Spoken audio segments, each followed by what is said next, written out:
Salam Pak Sandi dan rekan-rekan sekalian. Perkenalkan kami dari kelompok satu yang berisi Akbar, Bodi, Nicole, Iren, dan Jovan ingin mempresentasikan tugas analisis data rata-rata pinjaman kredit mingguan Federal Reserve (WSB) dengan model deret waktu musiman. Untuk pendahuluannya, latar belakang dari tugas ini adalah data deret waktu sering memiliki pola yang musiman dan memahami pola ini sangatlah penting agar peramalan yang dilakukan lebih akurat.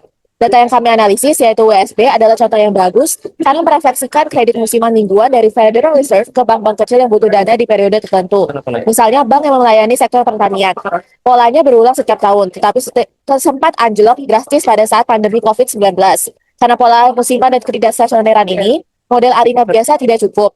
Makanya kami pakai Sarima yang bisa menangkap komponen musiman secara eksplisit, dan kami susun tugas besar ini untuk memodelkan data WSB. Maka dari itu, tujuan dari tugas ini adalah mengidentifikasi pola musiman data WSB melalui EDA, memodelkan data dengan Sarima sesuai periode musiman, menentukan model Sarima terbaik, mengevaluasi performa model versus base model, dan melakukan forecasting WSB untuk 52 minggu kemudian. Selanjutnya, data yang digunakan adalah data Weekly Seasonal Credit atau WSB dari Federal Reserve Economic Data atau Fed yang menggambarkan rata-rata mingguan pinjaman seasonal credit yang diberikan oleh Federal Reserve melalui fasilitas likuiditas dan kredit. Data yang digunakan memiliki frekuensi mingguan yaitu setiap hari Rabu dengan periode pengamatan dari 8 Juni 2016 hingga 3 Juni 2026 dan diperoleh sebanyak 522 observasi. Deret waktu merupakan sekumpulan data yang dicatat berdasarkan urutan waktu dengan jarak pengamatan yang tetap, seperti mingguan, bulanan, sampai tahunan.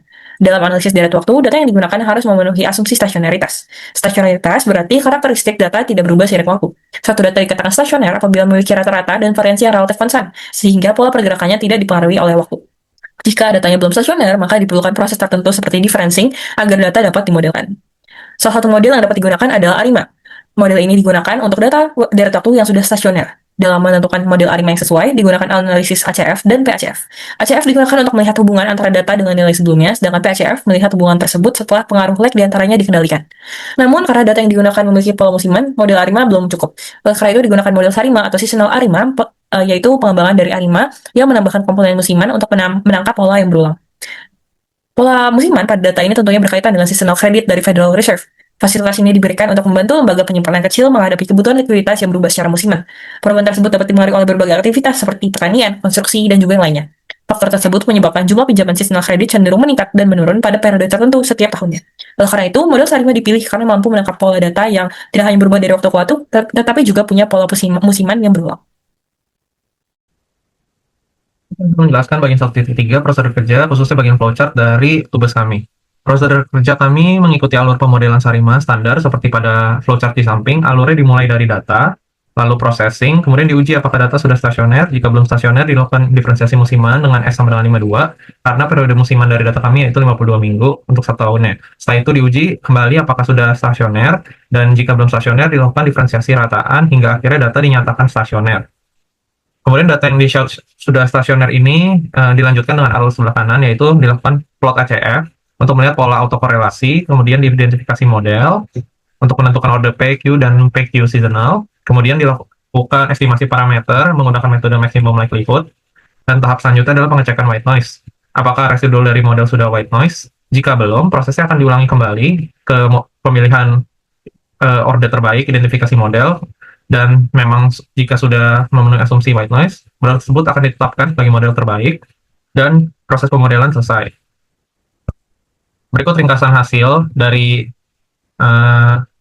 proses yang kami lakukan tadi. Menggunakan nilai AIC, terlihat model pertama yaitu Sarima 011 dengan S52 memperoleh AIC sebesar 2.656,971. Model kedua dipilih yaitu Sarima 011 dengan seasonal 52 memperoleh AIC 2.658,128, dan model yang terakhir yaitu Sarima 212 dengan AIC 2.626,809 ini dipilih melalui proses auto ARIMA. Nah, meskipun auto ARIMA ini memiliki nilai AIC yang terkecil, kami di sini akan tetap memilih model 1, yaitu Sarima 01152, karena mengutamakan prinsip parsimoni.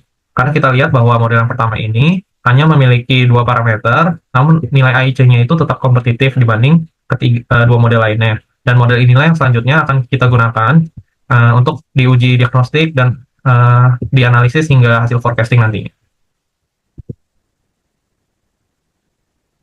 Selanjutnya akan masuk ke bab 2 hasil analisis. Pertama-tama dilakukan time series plot dan diperoleh data memiliki fluktuasi musiman yang jelas setiap tahunnya. Yang menarik pada tahun 2020 sampai 2022 nilai data mendekati nol yang mencerminkan dampak pandemi COVID-19 terhadap kebijakan kredit musiman Federal Reserve. Lalu dari statistika deskriptif mengindikasikan distribusi miring ke kanan dan dari plot ACF menunjukkan pola menurun secara perlahan, menunjukkan data belum stasioner dan pola berulang setiap leg 50 sampai 52 mengindikasikan adanya pola musiman setiap 52 minggu dengan S sama dengan 52. Lalu dari grafik data per tahun menunjukkan data memiliki tren yang sama setiap tahunnya dan dari grafik subseries mengkonfirmasi adanya pola musiman yang nyata pada data WSB.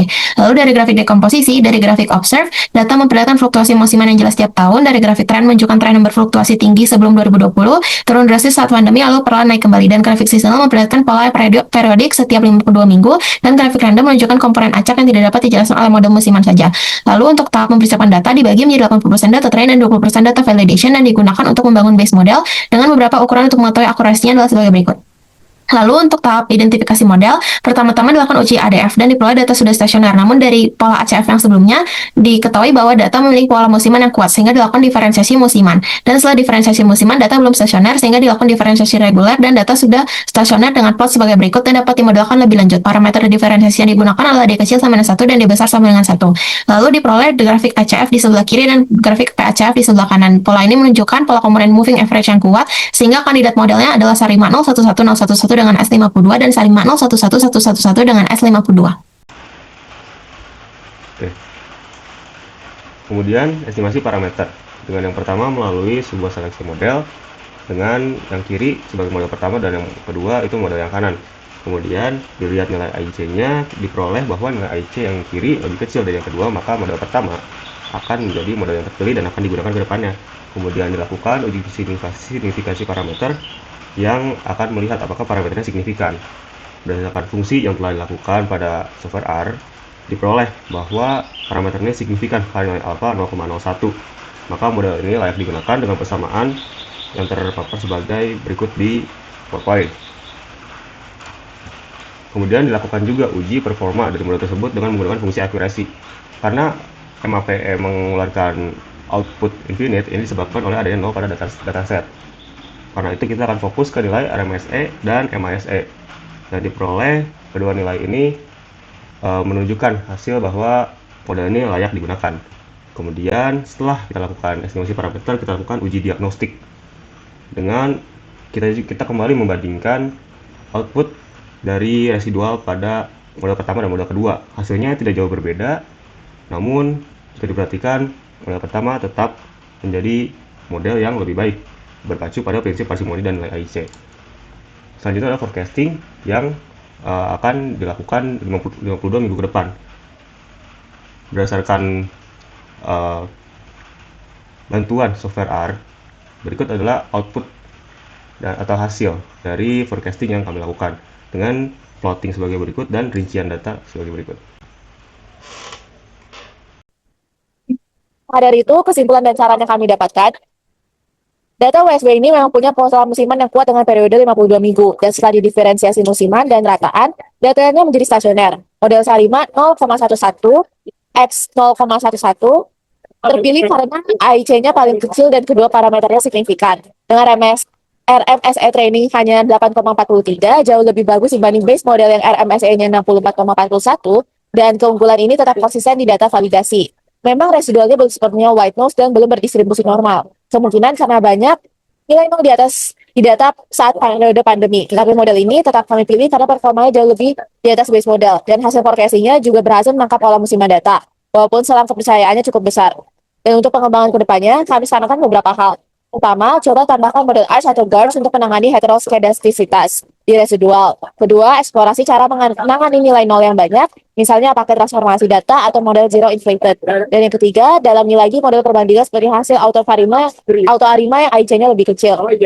Yang keempat, evaluasi ulang forecasting secara berkala seiring data baru yang tersedia.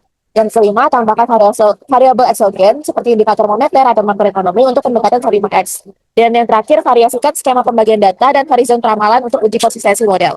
Sekian yang dapat kami sampaikan. Atas perhatiannya kami ucapkan terima kasih.